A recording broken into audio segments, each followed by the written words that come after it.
Hello and welcome to another episode of the Happy Head podcast.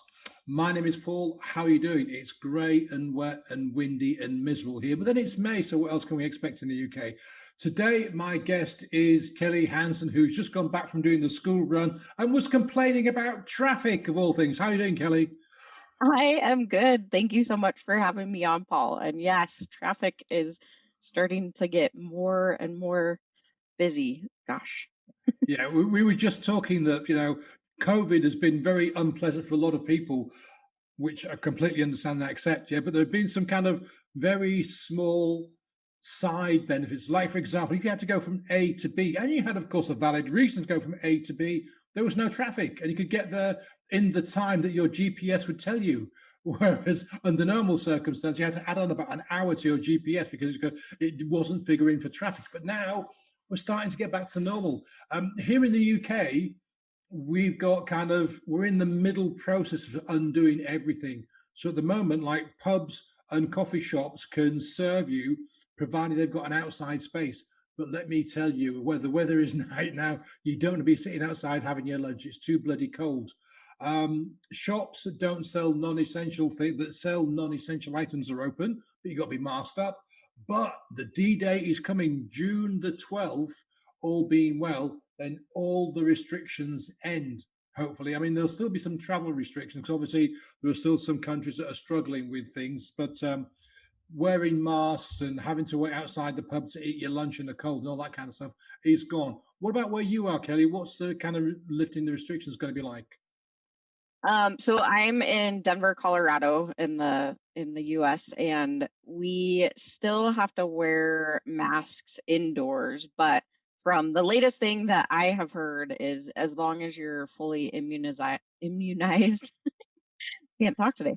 Um, then you are able to not wear a mask outside. So, yeah, it's just, I mean, people are starting to come out a lot more. And like you said, I've gotten so used to the timing of how long it'll take me to get to my son's school and get back home. And now there's more cars, and I'm like, go back to how it was.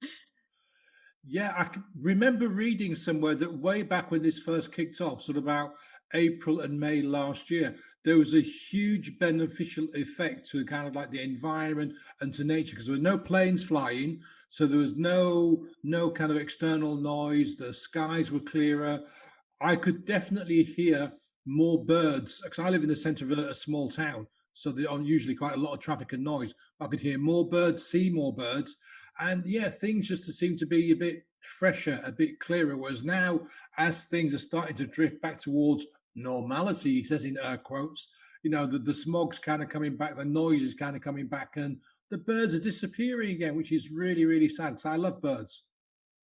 Yeah, I actually, interesting enough, I walked out this morning and there was a hawk, and I'm in like a residential area, but there was a hawk perched up right on our fence, and it had a mouse, looked like a pretty big mouse. But yeah, when we first went, I mean, when everything shut down, I remember walking out my door and we had this ginormous spider on our door. And I was like, oh my gosh, like everything's starting to flourish, like these animals that, I mean, we we would kill otherwise, right? Because everybody's out and about doing the hustle and bustle, and now they were all starting to uh, rejuvenate and like starting to come out, and I thought that part was really really cool. And then seeing the planet heal itself, I think, was the most incredible part. And you could watch like they did global satellite views, and you could see how the pollution went away and the earth started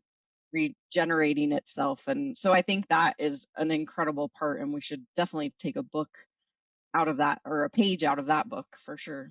Yeah, I don't know if it's going to happen though, because I think as human beings, we are creatures of habit. And as soon as the restrictions end, we'll just go back to our old habits. For example, the number of people, the number of posts I've seen about people want to go on vacation abroad on an 8, 12, 15, 24-hour flight. Well, the same people are kind of saying, oh, isn't it wonderful how the environment is kind of recuperating? But then they want to jump on a plane Yeah. for no good reason apart from getting a bit of sunshine, which I understand because sunshine is missing here. But going back about what you're saying about hawks, I live in a small town which is right on the seafront, but we've got a kind of countryside immediately. There's like a defined frontier between the town and countryside. And in the summer, you quite often get buzzards and big eagles coming over the town quite high up. But because we've got lots of seagulls here, the seagulls will actually chase them off. I'm guessing that's because they've got young in the nest and they think that the buzzards are coming down for the seagull chicks. Yeah. And so it's amazing this monstrous thing with like a 6 foot wingspan being chased off by crows and 3 or 4 seagulls. And they just fly off. They go, okay, fair enough. We won't stay here. We'll go somewhere else. And they just Wow, disappear. It's just kind of like watching nature in action. that's amazing. Now, just in case you're wondering that this isn't the Happy Head podcast, you've sort of wandered into a nature chat by mistake, let me reassure you that you have. Welcome to Nature Time. And today we're talking about birds. Anyway, Yay! yeah. So, Kelly, listen, what brings you to the show? Why are we chatting? Talk to me. Well, you and I connected in a Facebook group, and I really loved the messages that you bring across on your podcast. And I am the founder of BCC Evolution. It's a mental health and suicide awareness nonprofit. And I really like to speak to anyone that will really listen to me about mental health and how important it is. And speaking of, my one of my key phrases is mental health should be talked about just like the weather. Maybe I should throw in just like talking about birds. That's a great, yeah, that's a mental health and birds, they go together. Yeah, great. That's a really new tagline. I would use that. Get the t-shirts made as well, definitely. It's interesting because am I right in thinking that this is Mental Health Awareness Month, May? It is. Yep. May is Mental Health Awareness Month. Cool, because I've done this. You're my third podcast recording today, and the first one was with a guy called Dave, and both of us, fortunately or unfortunately, depending on our point of view, have had depression throughout our lives. And Dave is a counselor who specializes in helping people with bereavement and depression. And we were just talking about this very point that if I've broken my leg's in plaster, and people can see that I've injured myself. And most people have either broken something themselves or they've had a close family member that have broken an arm or a leg or whatever. And so people understand that kind of pain and they can kind of empathize, sympathize with you. But with depression, as an example, mental health in general, you can't see the physical aspect of that. You can't see somebody walking around with a big bandage on their head going, this is my mental health bandage. I'm not well, because we don't do that. And so, we were talking about how mental health is still stigmatized, even within a family. If you've got depression, for example, a lot of your family members just won't understand and will come out with these cliches like, pull yourself together, just get up and go for a walk, have a stiff drink, Paul, and all this kind of stuff, which although is meant well, is complete and utter garbage because when you're down there in the dumps, nothing's going to help you. And I'm guessing by getting more people to talk with what you're doing, Kelly, is the thing. Yeah, I mean, you're speaking my language there for sure. I definitely, I mean, I hate when people say, rub some dirt on it, get over it, like be a man. What does that really mean? And it's really just creating this dynamic and around the stigma and making it even harder for people to want to talk about their feelings. And I mean, we talked about my son earlier. He's 5 years old, about to be 6. And I'm really trying to do a good job or as well as I can to tell him to talk about his feelings. And we're reading books about how you can have mixed feelings. So it doesn't always have to be that you're sad or that you're mad or whatever it is. It could just be, I don't really know what's going on, but I know something's going on. And the same with adults. We may or may not know what's going on at that moment, but we can definitely tell that something's off. And when it is off, we need to have those conversations and be able to communicate with the people that are closest to us without feeling like they're going to judge us. Because when we feel this judgment, that's when we just shut down and we don't talk about anything. And so yeah, there's this huge stigma because we've been so conditioned in society to just not talk about our feelings because people get uncomfortable. But maybe it's time to get uncomfortable and have the uncomfortable conversations to be able to lift the stigma and actually have great conversations about mental health. And hopefully that will translate to us not losing so many people that die by suicide. Why do you think, Kelly, it is so difficult to have conversations about mental health? You've mentioned one reason, the stigma attached to it, but do you think there are other reasons why, and particularly in sort of close family members, that people can't sit down and have an open and honest discussion about a person's mental health challenges? I mean, I think it's just something that was ingrained in us from back in the day. I mean, it just you families, women, men, everybody played this role, and they really stuck to those roles of what was um socially okay. And really, it was like the women were in the kitchen, right? The men were out making the money, and we, yeah, the bronze. And we just, I mean, it's just a society thing. I, I've had these conversations actually a lot lately with, not so much, I mean, it could be gender based, but it also is society based, and like what country you live in, um how it plays out in your family. And I think that that's where a lot of it comes from. I know, I mean, I grew up with parents that, I mean, I could talk about if I needed to, but I, for some whatever reason, I kept to myself, and I didn't really, I wasn't overly emotional. I actually still have somewhat of a hard time crying in front of people just because I feel like I have to be strong for whatever reason, and I don't know exactly where that stems from, but I do know that some of it comes from my childhood. And so, I mean, now that I'm in this world and I have a lot more tools and I understand signs and symptoms, and I know my feelings, and I'm really doing like deep dive uh, into my unconscious mind, I really am understanding it a lot better. But it's still hard. I mean, there's times that I tell my son, I'm like, you're fine, you'll be fine, you know? But then I start thinking about it. I'm like, why am I telling him this? Is that something that's already ingrained in me? Or is it just a natural reaction? Or is it society telling me that I can't, my son can't cry? So I think it's just a lot of different things. It could be gender based, it could be society based, it could be something learned over time, and just a belief that you don't want to be judged. And so I think it has a lot of different pieces for sure.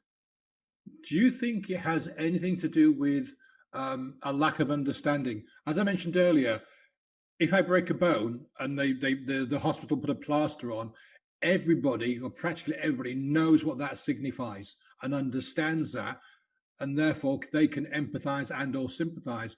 Whereas with mental health, because we don't talk about it and it's not a big subject on TV, in the media generally, that there's just this lack of understanding about what mental health issues are, what the person struggling with a mental health challenge is actually facing and going through, and therefore we just don't know what to say or how to say, or even just to have that kind of basic conversation with a person. Oh yeah, I mean, definitely understanding is huge, because we, like you said, I mean, you'd go to the doctor for anything else if you broke something, if you're feeling sick, whatever it is, but we don't ever think about going to a doctor for mental health. And why not? I mean, it's still, everybody has mental health, everyone. But just because you have mental health does not mean that you're going to have a mental health illness or condition. I mean, in America, 1 in 25 Americans will experience mental illness in their lifetime. And so, really, I mean, all of us can experience a mental health challenge, which could be divorce, it could be loss or grief, it could be so many different things, any type of trauma, and we just don't talk about it. There's so much trauma that happens around everyone, and we just don't talk about it. And yeah, so it's the understanding of what is mental health. Like, is it my brain? Is it my mind? Is it my body? Like, nobody has any idea what we say when we say mental health. And really, so yeah, the understanding, because we all have mental health, but just because you have that does not mean that you are going to suffer from an illness or a disorder. It just means that you're human. While you were just talking there, Kelly, I just did a very brief calculation, which is why I looked at my phone. 1 in 25. So out of three, there's roughly what, 300 million people in the States. So Yeah. divide that by 25, that's 12 million people. Yeah. That's a huge number. Yeah. That's a Yeah. big, scary number. It's very, I mean, it's very prominent, and it doesn't necessarily mean that you're always going to suffer from mental health challenge, right? Like, a lot of people actually live with their mental health condition. And there's a difference between suffering. Like, we all assume that everybody suffers, but they don't. Some people just learn how to live with it, and it becomes part of their life, and it's normal for them. And so I think when we think about mental health illnesses and disorders, like when you're actually diagnosed, and those are, I mean, these stats are just people that report. I mean, all the other people that don't actually report, they're not included in those stats. So, I mean, really, it's anybody and anywhere at one point in time, you could have a mental health challenge. It doesn't define you, it's not going to rule your life. And if it does, then I mean, there's lots of people that you can reach out to and really work through whatever's going on. There's also a lot of like special doctors that, I mean, they can help you through it so that you're not suffering, right? And so just because you have a mental health illness or disorder does not mean that you're a bad person or that you're abnormal. Like, what really is normal? Well, yeah, exactly. I mean, if we all have mental health, we all have good days, bad days, and we all go through some aspects of a mental health challenge. Like, for example, if you lose a loved one, you can suffer with depression, but because of the feelings of grief and loss. You can go through, if you get fired from your job and you've got no money, that can send you into a downward spiral. There are lots of, I don't like this word, but there are lots of things that can trigger a mental health issue. And it's not, like you say, some people are born so with a predisposition to a certain kind of mental health challenges. Other people might not be, but can still go through some form of mental health challenge during their lifetime. I mean, look at the way we live our lives. It's kind of like, full on expectations are high for everybody, even though you may not want to or feel like achieving those high expectations, they're still there. There's all the kind of prejudices, there's all the stigmas, there's so much pressure on us as individuals, and also there's a lot less support than there used to be. If you go back even kind of like 50 years, families still lived fairly close together. Families still kind of talked to each other on a regular basis and supported each other.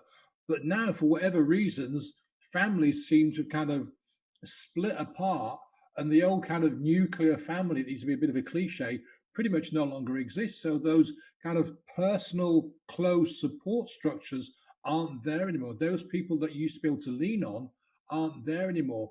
And maybe that's one of the big kind of reasons why mental health challenges are becoming more and more prominent. And of course, there's the other side, there's all the toxins and pollutants in the air and in the world in our food that may well kind of, I don't know, contribute to mental health challenges.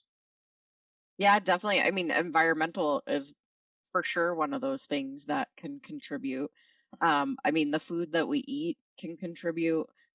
There's so many different chemicals nowadays that we put into our body. I mean, like, you go to the doctor, normally what they do is write you a prescription and send you off on your way, right? And so now we're putting in drugs into our body that are not natural. And I mean, that's a whole different topic. And it's hard. It's really hard just today as a society.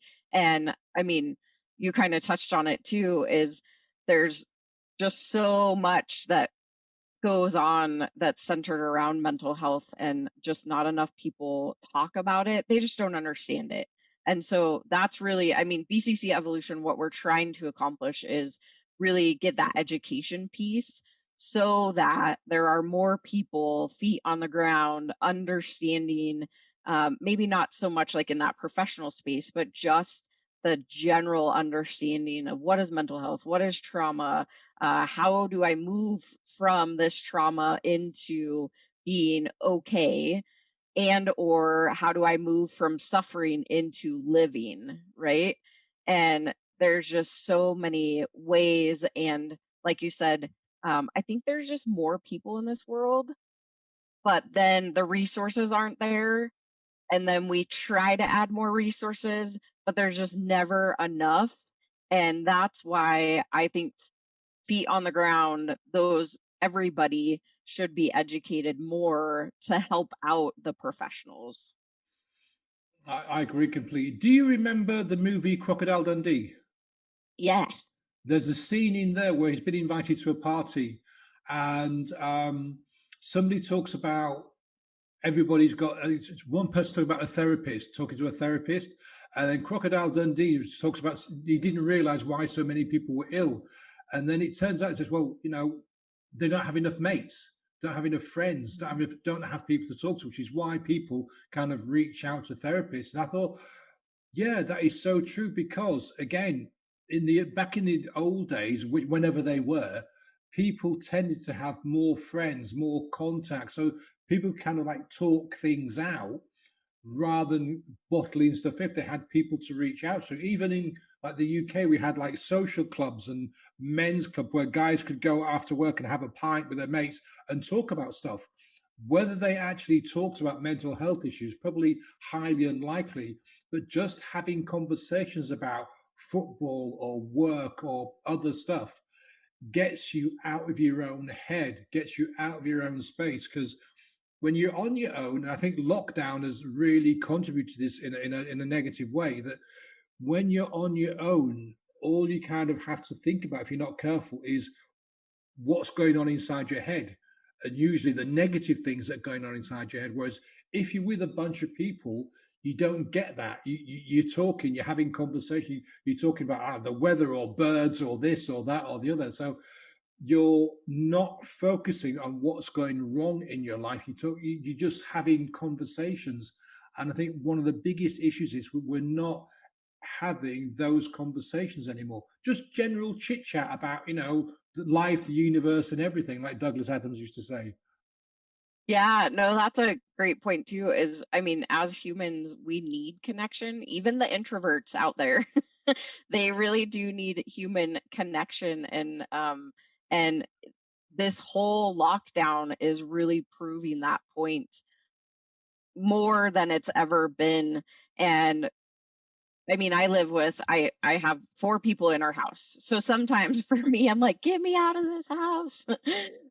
But then there's other people that, I mean, on my team that live alone, and just doing Zoom meetings, it's good for them, but Zoom meetings are fine. We just need that human interaction and the connection. And I know my son, he keeps saying that he hates school right now because they still have to wear masks at school.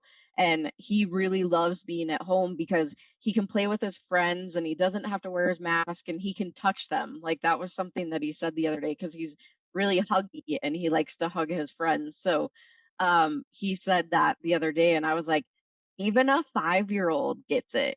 I mean, at school, they aren't allowed to like touch each other really unless they're like out at recess, they can play.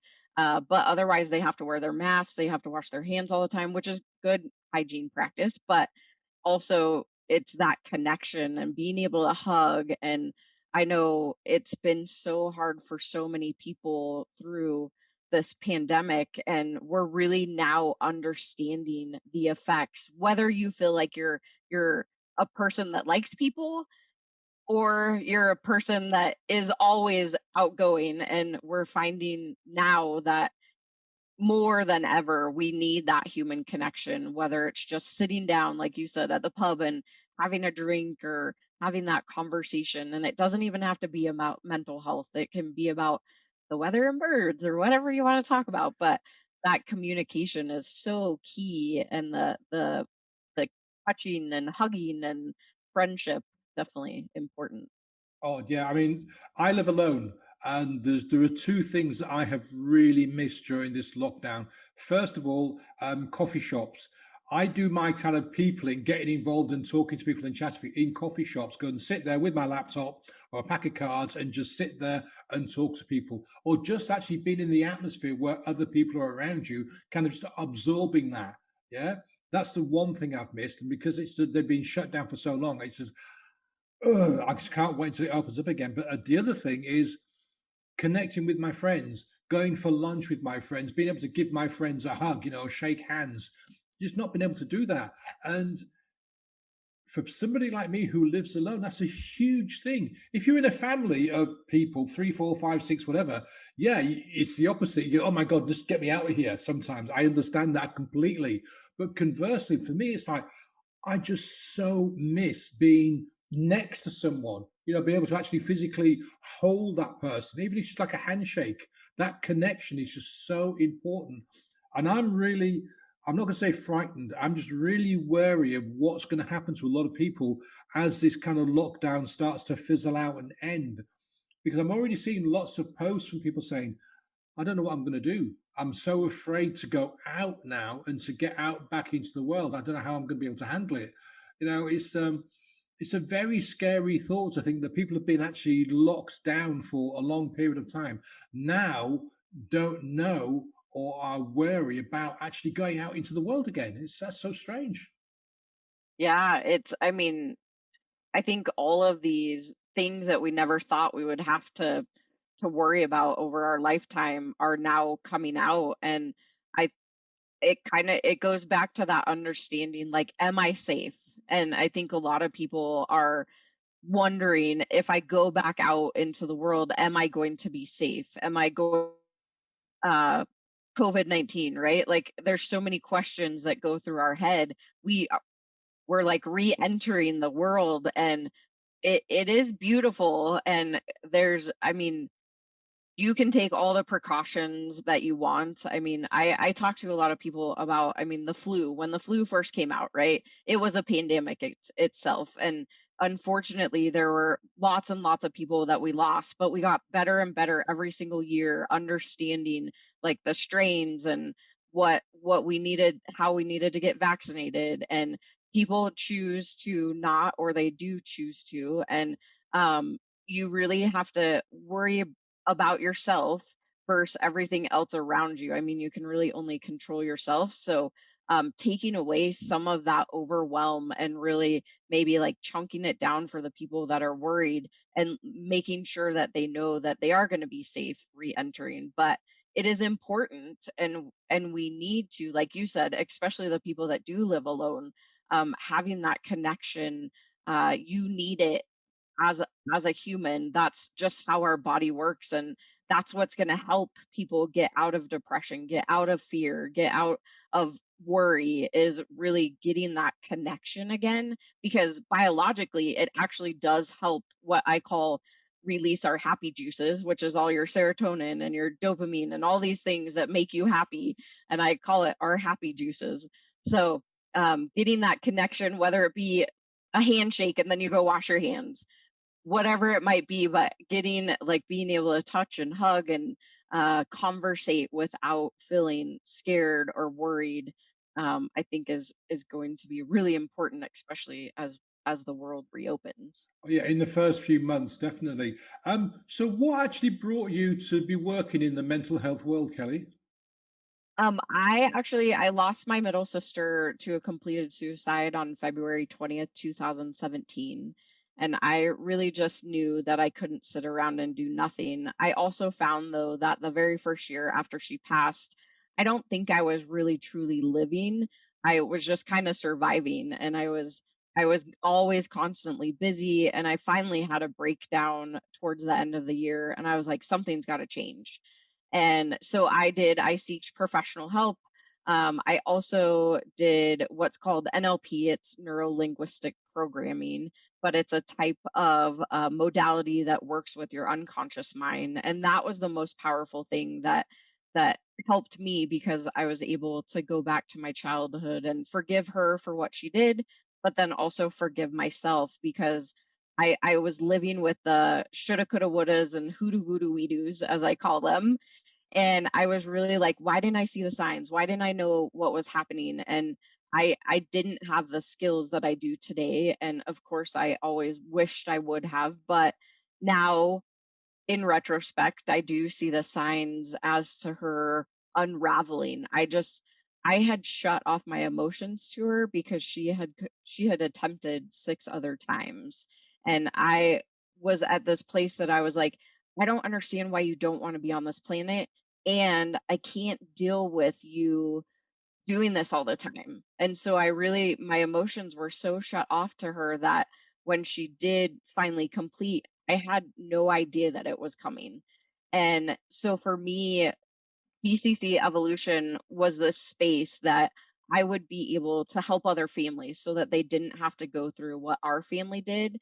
And really, it started off with suicide awareness, but then I really transitioned more to mental health, because I really truly believe that that's the space that makes people, I mean, a mental health challenge or condition is really what makes people complete suicide. And so really we need to get to that root cause and educate people so that they understand mental health, so that they don't feel so alone and take their own life. So, how does BCC Evolution actually help people? What kind of process do you take people through? So we have several different events that we do throughout the year that just opens up the conversation around mental health and suicide. We have our International Film Festival that's coming up on May 22nd, and it's all short independent films from all over the world that just start opening up this conversation like we're doing, and watching it and then talking to the filmmakers and really understanding why they created this film, and then just starting that conversation, whether it be in your house with whomever you're watching, and or your friends, or with the filmmakers. And we also have our annual gala, which, again, everything that I do is kind of centered around education and opening up the communication line. And we also offer mental health first aid classes, which are originally from Australia, and they are in the United States now. And I'm actually in the process of building our own curriculum, which is called Breaking the Cycle of Trauma. So, again, opening up that line of communication and bringing the education piece in, because I don't feel like we talk about trauma enough, but also understanding how it affects the brain, and then understanding people's stories, how they got from that trauma into living. And so, really, everything that we do encompasses communication and education. Yeah, I mean, we are social beings, and being a social being means communicating and communication. And as we mentioned several times during this conversation, that's one thing that we don't do very effectively around the subject of mental health. So, you bringing kind of education and communicating to people about mental health challenges is really important. In fact, the more conversations we have, the more things we do. And I love the idea of the what you call it, the movie, what's it The called film again? festival. Thank you very much. My brain's going funny today. The idea of having a film festival around this is great, because you get people from around the world with different aspects, different experiences, different thoughts, different ideas, but all around a kind of a central theme. I think that's a brilliant idea. Yeah, it was last year, actually. So this is our third annual, and last year, because we had to go virtual, it opened up this bigger space for us. And it was really cool because we were able to zoom in all of the filmmakers and any of their crew, and it just showcased how similar we are. It doesn't matter what country we live in or what part of the world, wherever we are, we all have the same issues or different things that happen, right? It's not just centralized to the US or the UK. It's all over the world. And understanding why they made these films, I think was the most impactful for me because like right now we have 32 films that we're going to be narrowing down. Tomorrow actually is the day that we have to tell which ones are going to be in the film festival, but we'll narrow them down to about 3 hours runtime. And they are just, I mean, I just am blown away by the talent of these filmmakers to really make your brain start thinking, even in these short chunk of film, about mental health and or suicide awareness. And yeah, that the conversation piece of being able to talk to them why they did it and then really understand what the film was about, I think is a really cool piece and aspect that we brought to the film festival. Is this year's film festival going to be online as well, or in Denver? Yeah, we're actually doing a mixture. So we have a space in Denver, super exclusive VIP, and then we also have virtual only tickets. So anybody across the world can watch it, and or if you're in Denver, Colorado, you can join us too. That's brilliant because you need to give me the links for this because I think it'd be because it's Mental Health Awareness Month. That'd be really cool to be able to have people get access to this film festival. Because I didn't even know it existed, and I just think it's a fabulous idea because, like you say, we are all the same. You slice us open, and we all look the same underneath the skin. Yeah, we've all got the Yeah. same issues, the same challenges, just different languages and different ways of emoting that. So I think a film festival around this subject is absolutely fabulous idea, and I definitely will put it on my socials and promote it. Absolutely. Yeah, I can definitely send you the link. We actually have multiple that are from the UK too. So I don't know if they'll be in or not, but as of tomorrow, we'll have our lineup. And so you can really just start looking at what we're going to be showcasing at the actual film festival. And there's two options for virtual. You can either just get the stream link, or you can be via Zoom and ask live questions and get answers from the filmmakers and their crew. So I mean, that's going to be really good for aspiring filmmakers as well because to actually get to talk to the crew is a really cool idea, which you can't do in kind of like other film festivals. Like you think about Cannes and Sundance, you don't get the opportunity, do you? oh yeah, I mean, really, I haven't been to too many film festivals myself, which is interesting enough that I host the film festival. But I know that there's not like the live Q&A. It's more of like an awards type thing when you go to other film festivals, and ours really, I mean, that was my whole thing, is just the opening up this conversation and making sure that we really understand, because I can sit there and watch a film, but I don't really know what the director was really trying to say. And so having them live with us and being able to tell us their story and understanding more of the background, I think is really cool. And we have two returning directors this year, which is really cool. That sounds amazing. I'm really looking forward to this. So, last few words, Kelly. What would you say to anyone who's concerned about a family member that's struggling with can maybe a mental health issue, or maybe they've been talking or thinking about kind of suicidal thoughts? What would you say? What's their first steps? Yeah. I mean, specifically, if they are talking about suicide, the best advice that I can give people is to be very direct. Ask them, are you going to complete suicide, or are you thinking about suicide? Um, well, are you thinking about suicide, or are you going to kill yourself? Because being direct is going to save their life, because most of the time it's our own insecurity that we don't want to be direct because we're not sure what to do with that answer if they come back and say yes. And but they need to know that somebody actually cares, and so asking them direct is going to save a life. And then if they do come back at you with a yes, then you say when, where, and how. So now you understand if they have a plan. And if they do really truly have a plan, you know, once you have the when, you know kind of what your timeline is. And then, I mean, in the US, call 911, call the emergency services. At that point, we really need to get them into professional help, so that we don't lose them. The other thing is if they are struggling with a mental health condition, I mean, really, you want to best support them. So, some of the words that I tell people is if somebody comes at you and they're like frantic, you can ask them the question of, is this a venting session, or how can I support you best? And really listening non-judgmentally. Don't give them advice. Nobody wants any advice. They just really want people to listen. And a lot of times, not everybody wants to die. They just want somebody to understand that they're not alone and that somebody will listen.